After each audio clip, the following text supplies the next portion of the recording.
La future volière fera 1 hectare au sol. Lui en connaît déjà les moindres recoins.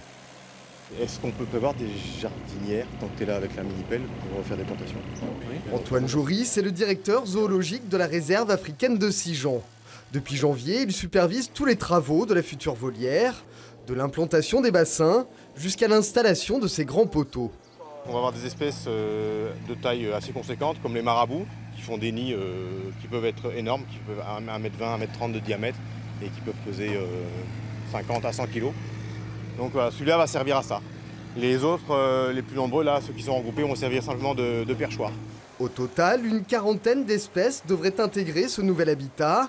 Mais la conception d'une telle volière a posé quelques problèmes. Impossible d'utiliser un grillage classique, il aurait fallu une structure beaucoup plus lourde.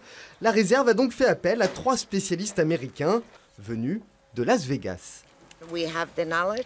Nous avons ce savoir-faire. Ma famille fait ça depuis de très nombreuses années. J'ai étudié ces techniques pendant longtemps et je couds tout à la main. Ce n'est pas une machine qui le fait.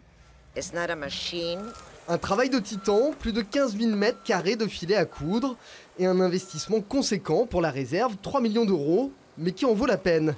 La volière devrait accueillir 300 à 400 animaux, oiseaux, alligators et primates. Pour le visiteur, c'est très différent. Déjà, il est avec les animaux, donc il est plus séparé par une vitre ou par du grillage. Il est vraiment avec eux et il peut les voir évoluer dans les 3 dimensions. Et c'est lui qui s'invite chez eux plutôt. La nouvelle volière devrait ouvrir en juillet et les animaux y seront transférés à leur rythme sur 2 ans pour leur laisser le temps de s'acclimater.